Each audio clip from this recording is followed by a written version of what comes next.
فأتبعهم في عجائلهم من الشوائك هجر الموت والله مهلك بالكافرين فأبصارهم كلما أضاء لهم بصروا فيه وإذا يرون ذهب سميع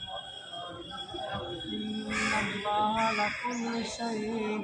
قدير يا أيها الناس اعبدوا ربكم الذي خلقكم والذين من قبلكم لعلكم تتقون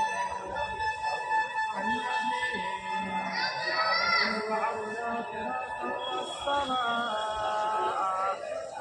بناء وأنزل من السماء معا فأخرج به من الثمرات رزقا لكم